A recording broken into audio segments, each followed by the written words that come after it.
We welcome you into another episode of Inside Anderson Raptors Athletics here in ESP Media, powered by Sidearm Sports. My name is Jason Griefer. With us is Anderson AD Chris Newton. And if you're watching the video version of the podcast, you see he has a shirt on that says Beat Bartels Road. Of course, the big football matchup coming up this week out at Bartels Road.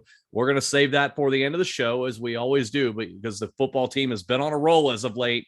No bigger way to finish the season, quite possibly, than getting that 8th win and also beating Bartels Road in the process. So we're going to get Newt's thoughts on that again towards the end of the show and see what happens in that matchup this coming weekend here. But first, let's start off with some of our other programs here. And Newt, we'll start with the volleyball team first, as we've done here throughout most of the fall season. Finished the regular season with 4 straight losses. However, 3 of those in the non-conference. And we finished with a record of 7-14 going into the sectional this week. But I honestly look at the way the sectional came out, not a bad draw for your team. You're going to get Coleraine to start things out on the 19th and potentially Edgewood on the 23rd. And you'll look at the way things shake out. That's a realistic opportunity for your team to get all the way to a sectional final. Now, it looks like Ursuline would probably be waiting for you in the sectional final, but nevertheless, I'm wondering, given how young this team is and how much they've had to learn on the fly in such a brutal league this year, how huge that could be for the long-term prospects of this program if they were able to win 2 matches and get to that sectional final. Well, you're right. And number one, you have to be careful who you wish for when you get, because, sometimes when you get seeded, you're like, oh yeah, we got them. And then they come up and bite you. So, but I would say this, I think our coaches did a great job of putting us in a position where we can get some tournament experience. We can go out and, like you said, those are games that we can win. We can go out and we can take those. And the longer that we're able to stay in the tournament with a young squad, the more experience you can gather for years to come. And again, we're losing 3 young ladies, and Ashley Clark and Rory Shelton and Sophie Thone. But we got a lot of young ladies that are coming back. So we want to obviously play as many tournament games as we can this year, because we want to, we want Sophie, Ashley, and Rory to get that experience to go as deep as we can in the tournament. But we also want to, because we want that experience for our youngsters. So next year when they have that, they've been there and they've done that. It's not something new. So you're right. We got Coleraine in that first round, and, we play well and we do our things. And then hopefully we advance, and then we go to Edgewood, and then, then we see what happens and we roll the dice, and that's why you play the games. Yep, absolutely. But nevertheless, good experience for them. And I think also late in the season, going out of conference is a way to sort of get unfamiliar with your opponent, given that most of the year was in this loaded ECC. I think that can help them as well. But got to roll it out and see what happens coming up this week in the sectional. Let's talk about your cross country teams. And they were in the ECC championships this past weekend, and not their best showing. However, I think that's more of a credit to how strong this league is this year, both on the boys and the girls side, and seeing how things have shaken over the last few years, especially. This may have been as strong of a field as we've seen on both the boys and the girls side of things. So the results may not always be indicative of how well your runners performed there at the championships. I'm wondering how much, given how strong the league was, your runners were able to learn over this past weekend against such a strong field, and how do they apply that going into the postseason, and then eventually, of course, into the off season in training for next year? Well, and no doubt about it. I mean, our league is, a lot of the coaches, they say it's probably, if not the top league in the state, one of the top leagues in the state. And so it's, you want to raise your level of play, then you run against the best and you play against the best. And so, number one, it's great for us to see. Number two, I don't think, we didn't set a ton of PRs. It wasn't a course set up for PRs because it was muddy as all get out. And, everybody had to run on the same course. There's no doubt about it. So I don't know how many people set PRs on that day. So we could definitely run better. Number three, most importantly, I think it sets us up for, hey, we got a good week of practice this week. We're going to go out. We got nothing to lose. Let's just let it hang out and go. And, for the sectionals. And so, our top three boys, Sam Mizukawa, Kevin Phillips, and Bradley Caldwell, my hopes are they go out there with the confidence that they gained from how they ran this week and go. And same thing with our girls, Audrey Baker, Emma Stanger, and Ryan Armstrong. Ryan Armstrong, she was one of the very few that PR'd. And so, and she got on our honor roll.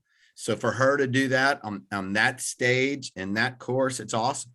And again, behind the scenes, you just don't ever know. We had a young man, Jonathan Ibarra, who, his senior year, the ECC championship race, and runs his best time ever.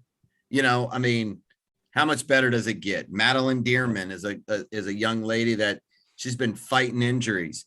She sets a PR for herself by over 2 minutes. Those are things that you don't see in the newspaper, but those are the things that as an athletic director and as a coach, I know Carrie Lee, we celebrate those because that's kids getting better. Yeah, absolutely. And it's a good way for, as you said, and kind of wind not only seasons down, but in some cases careers down at the high school level to go out with that good feeling. That's just as important sometimes as anything, in the athletic field. So for sure, good runs for them. Definitely. We'll see how they do coming forward into the postseason. Let's switch gears. Let's talk about your girls golf team. Of course, they finished up play in the sectional most recently. Isla Berger, Stella Hammond leading the way. You got a very interesting makeup of this team and the way they were composed this season. Of the 8 golfers you had, 1 senior and 7 freshmen. This is about as unique of a layout as you could ask for this season. So I'm wondering with that, given that you had so many freshmen, and this is such an atypical way to field a varsity team, how much growth did this team experience this year? And also, are you able to project what this core group can become over the next 3 years based on how they perform this year? Oh, I think we can get you can never fully judge on how they're going to be, but you kind of get a good read on how they're going to be, not what they're going to be, but how they're going to be. So, and you're right. Macy Hornsby was our lone senior, and I'm incredibly proud of our freshmen and how they number one handled the varsity, playing at the varsity level as freshmen. But more importantly, I am super proud of Macy Hornsby as the lone senior and being a leader for those girls and leading the right way. It's always a fear when you have such a young squad. It's so important when they're the majority of the playing time or the better players. It's so nerve-wracking to make sure they're getting led the correct way by seniors. And Macy Hornsby definitely did that. I know a number of our girls were very nervous in the ECCs and in the sectionals.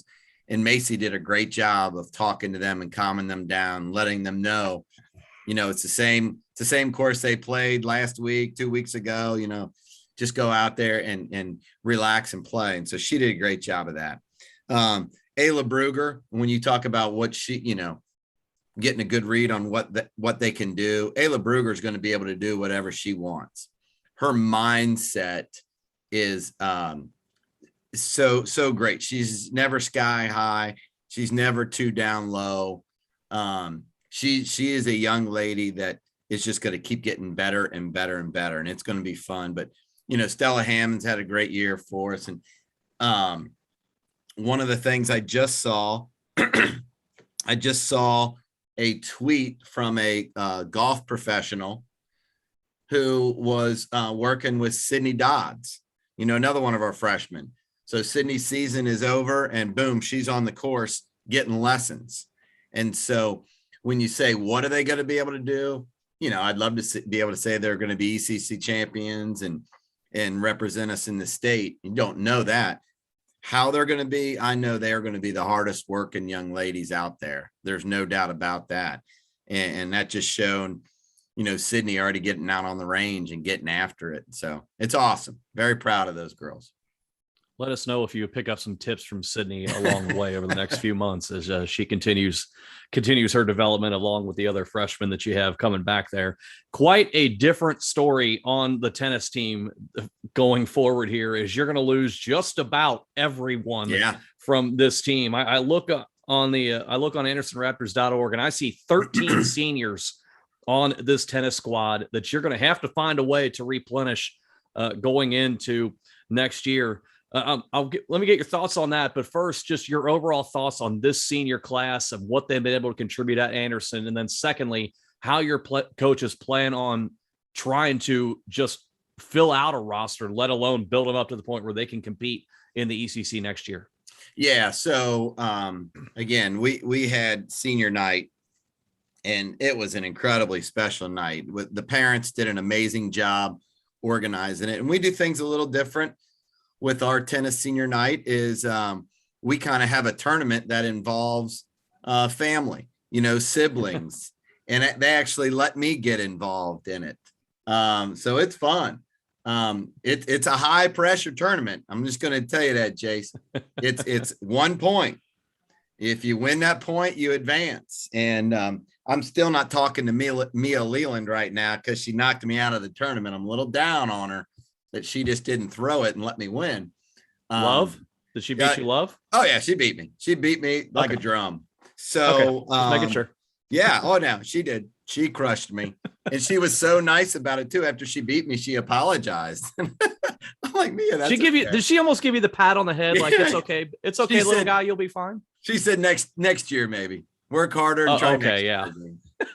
But it was a very special night. And like I said, our parents did an amazing job organizing things. They had food, drinks, and just a huge celebratory. We had signs out for everyone. It was great. But yeah, our senior class, it is a very, very, very special group. Our doubles of Kennedy Coldiron and Addie Demling, they did a great job all year. Andrea Mirtaran, super job. Another one, and this young lady she sticks in my mind, Lily Ryle.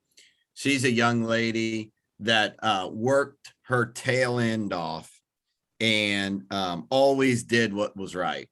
And she's about the greatest representative you could ever have at a high school. And so seeing her make the districts in doubles, and they didn't fare as well as they would like to. I think they faced the number one doubles team in the state in the district. That doesn't help. But they made it there. They made it there. And sometimes you lose sight of that. And as I said, and we got to play. We didn't get to play on center court, but we played on one of the big grandstands. And it was just so cool. I'm saying to her and Paige McPhillips, hey, now listen, at the beginning of the year, you'd have thought you would be in the district championships playing on this stage. And Lily's eyes kind of lit up and said, you're right. And that's, when those kind of kids leave you, it's very, very, very sad, because Lily Ryle, I would put, she's the best representative that you could ever have at any school. But, there you go. People leave. My hopes are there's another Lily Ryle that's getting ready to come into the girls tennis program. And Allie McPhillips, she'll have to step up. She was a sophomore on the varsity this year. So she's going to have to step up and be a great leader and do some good things for us. And our expectations, she will. Absolutely. And she'll be leading what will essentially be a whole new cast of characters going into next season. So that'll be interesting to see how that plays out. A very unique season. It looks like it'll shape up to be next year for tennis, but nevertheless, quite a senior class you're losing this year, and they've had a obviously very fine run at Anderson for sure.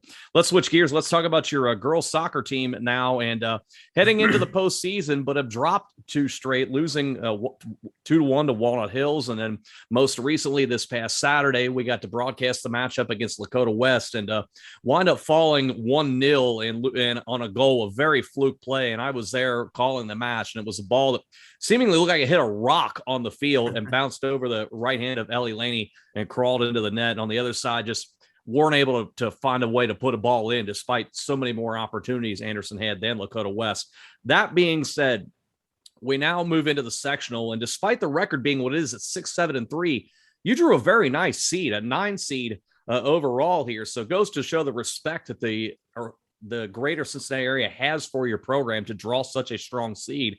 And it's interesting the way the things shake out, because you're going to play a GMC school for the 5th time this season. It's going to be Sycamore this time, but nevertheless, you're almost a pseudo GMC member, as many schools as you played from that league this year. We look at the way things set up, and if you're able to take care of business early on, you could end up seeing Milford in a sectional final. Of course, Milford still has not lost on the season, and I think most in a recent matchup they tied Mount Notre Dame, and we all know how strong Mount Notre Dame is. Of course, you played them earlier in the year, lost 2-0 back in mid-September. I'm wondering, as we look at that potential matchup, and obviously, we're not going to look past Sycamore, at least the team and the coaches aren't, but we can talk about it here. How much do you think the girls would relish a rematch there against Milford? And if they're able to get to that point, how would that change things as far as your evaluation of where this program is going in the future?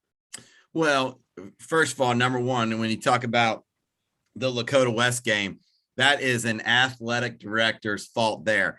We usually put the rocks in front of the goalie of the opposing team. We made huge mistakes and put the rocks in front of our goalie. I know. So we'll get better. We'll be better as an athletic department from that. So, but no, it's you talk about respect and the reason why, and it's great to see that coaches around. Granted, we have not won as many games as we've won in years past, but we go out and we play everybody's best. And we play the best teams in the city of Cincinnati. And that's why people show that respect. And that's why they get a 9 seed. And that's a huge credit to our coach, Andy Boyd, who, he wants to, his goal is to win state championships here. And the way you win a state championship is you have a very solid schedule and you play the best teams you can play. So, so that's great about our seeding and all that. From where we go, you're right. We don't want to look down the road because we're gonna play Sycamore, and our hopes that we do have the chance to play Milford down the road. And you're right, they haven't left. They haven't lost. But the great thing about, it's always great to be the one that everybody's shooting for. But sometimes it's okay to be the one that's hungry. And we would have absolutely zero pressure on us if we got the opportunity to go against Milford. And obviously, having beat us and having been undefeated, they would have a lot of pressure on them.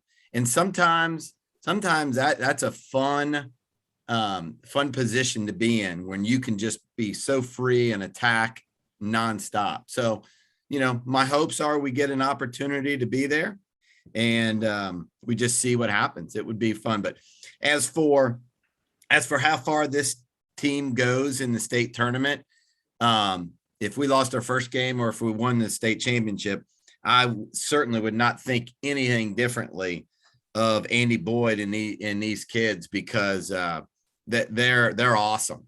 They are awesome. And they challenge themselves week in, week out. I'm doing our schedule right now, and Andy Boyd is finding the top 10, the top teams, not only in the city, but in the region around. And hey, see if you can get those, and it's great to have a coach that wants to do that. Absolutely. You talk about the pressure of going unbeaten and the bullseye that can put on you. Well, you've got that on the boys' side.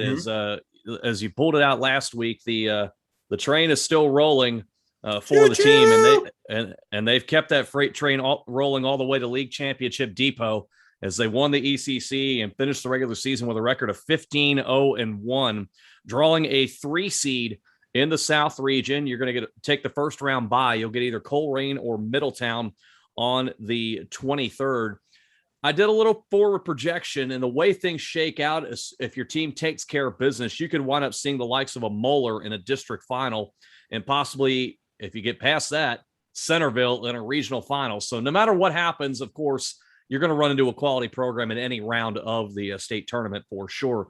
But given they've played so well all season long, they've been so dominant for most of the season, what is it about this team as they approach the postseason now, still unbeaten, that makes you believe they can get all the way to at least a district final, if not a regional final, and see someone like Centerville?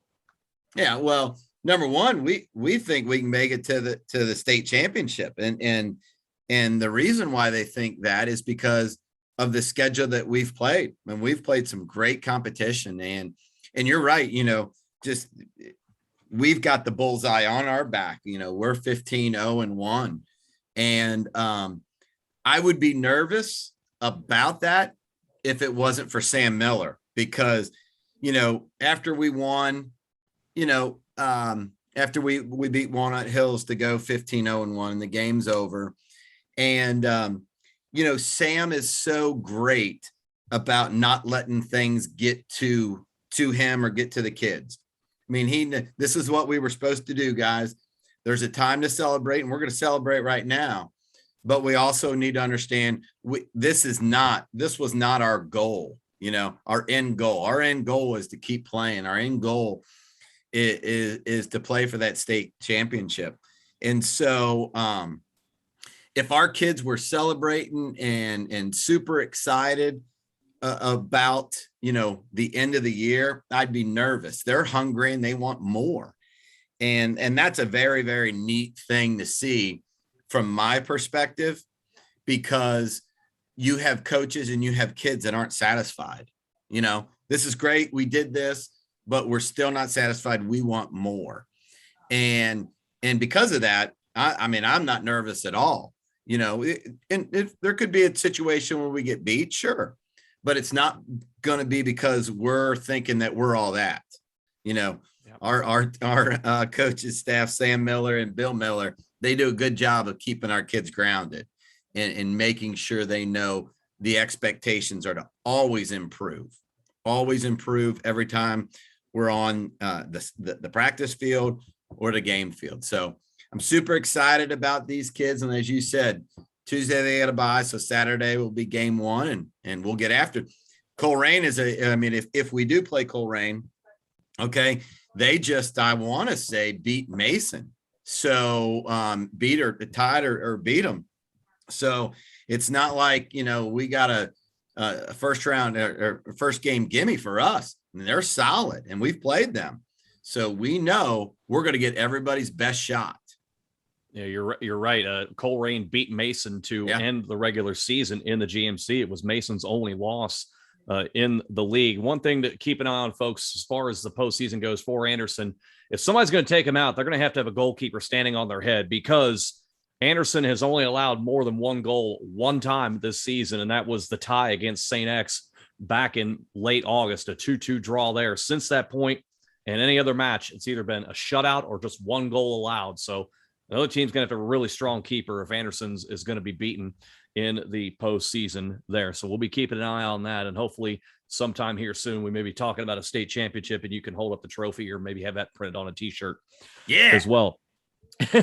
Speaking of that, we saw at the top of the program, you have a different shirt on here today. It says Beat Bartels Road, because we are now at the point where we have that game coming this week, and it's coming off of a week where your offense just broke the scoreboard. And I don't know if you've had to foot the bill out for a new one as of yet, but you're probably going to be getting close after your team hangs 72 on Loveland. You can still win a share of the ECC title if you win at Bartels Road and Kings gets upset in the finale. Unlikely for Kings to lose, given how strong they've been all year long, but nevertheless, you have a chance to finish 8-2 on the season. And as I said, your team can't seem to stop scoring, but you are going to get a very angry Bartels Road team this coming week, who is coming in having lost their last two to Winton Woods and to Kings, and they still have the best running back in the ECC in Keenan Alcalde, who is running away with the league rushing title. So I'm wondering, given how good the running attack is for Bartels Road, first of all,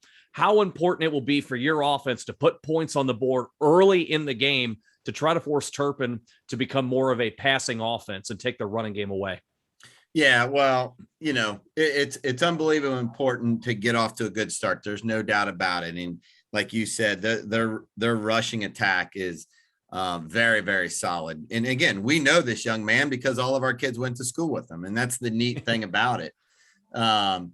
So I mean, you're 100% right. We want to be able to change, but they got a quarterback that can chuck the ball around, and they got receivers that can catch them as well. I just saw a bunch of our kids, Turpin and Anderson kids, went down to Nagel to talk to some our middle school kids today about having school pride and stuff like that. So I saw one of their receivers, and he's a good looking young man. So they got players. Doesn't matter if they've lost two straight or what. They got players that fully can beat us, and there's no doubt about it. So we're gonna have to go out and take care of business, and our kids have done a very, very, very good job of that as lately. And it's taking care of the ball. We take care of the ball, good things happen to us. Our coach, Evan Dreyer puts our kids in a great position, and Brian Vale with our defense. We gave up, I can't remember, I think it was 35, but I'm telling you what, the growth of our defense has been tremendous this year. And Brian Vale, who is a graduate of Anderson High School, played football here. And I was fortunate enough to coach him. And I'm telling you what, he is an intense of a young man, as solid as a football player you'll ever find. And our defense is starting really to carry over the same characteristics that he had, the pride that he had in himself. So it's great to see.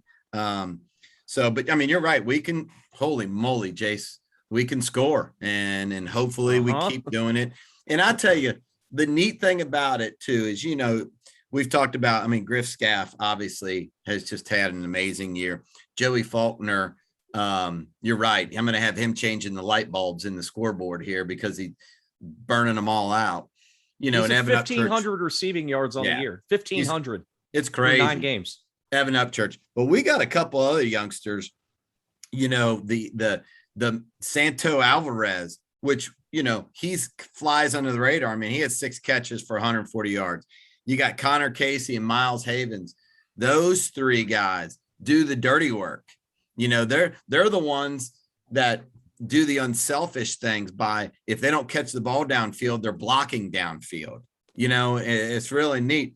Our offensive line of Zach Zay, Bobby Stanyard, Gabe Harris, Aiden Trowbridge, Brody Foley, and Carter Berg. I mean, those kids right there, you don't read their name in the paper at all, but there's not a group of kids that have more pride in what they do than them. So, 2 weeks ago when we played Milford, I mean, our offensive line, that is as good a play as I have ever seen. We rushed for more yards than I think we have in 6 combined games because, Coach Dreyer felt so confident in what they were doing and running behind them. And so we got our work cut out for us. We're going over there. It's going to be a great environment, great experience for the kids. And it's not going to be too big for us. Our kids are going to be, Coach Dreyer does a great job of keeping them grounded and making sure, and understand, we have a job to do. We're going to enjoy the experience, but we're going to play well. There's no doubt we're going to play well. Lastly, before I let you go here, this is an offense that is averaging nearly 48 points per game. And we talked about some of the numbers. Joey Faulkner, I think, is leading the state in receiving, and I think he's doing it by a country mile. Griff Scout this past weekend against Loveland, 27 of 30 for 495 and 6 scores. I mean, that's Madden rookie level numbers he's putting up here in the ECC. So I'm wondering, regardless of what happens in this matchup against Bartels Road and looking forward into the playoffs, how far can this offense carry you in the playoffs? Do you feel like this is an offense that can go on the road and beat a top one or a top two seed? I mean, you're right there, fourth or fifth, and you could potentially see Kings in a regional final. Is this offense good enough to get you that far, if not beyond? I don't think there's any doubt. Our offense is good enough that we can play, once we get into the tournament, we can play, all the way through to the end. There's no doubt about our offense. And just to be honest with you, I think our defense is getting there right now. More importantly, we have you look at some of our last, big time tournament games. We got beat, I think 50-10 by Winton Woods, 50-3, I think, by Winton Woods, and then got beat, I don't know, 50-30 something last year by LaSalle. So, last year our offense was good enough, but our defense wasn't there yet. I think our defense is with Brody Foley, Casey O'Toole, Cole Hinkle, Wyatt Holt, Noah Merkel. These kids, Max Mullenkamp, who's got a ton of interceptions, these kids have their level of play has risen tremendously this year. So, the most important thing is we hold on to the ball, we're going to score offensively, but our key is playing solid defense. If we can do that, then good things are going to happen for us. And, if we're not worried about, the ECC, and that's great. If we win, tie for the ECC, that's super. Our goal is we're playing the last game of the year.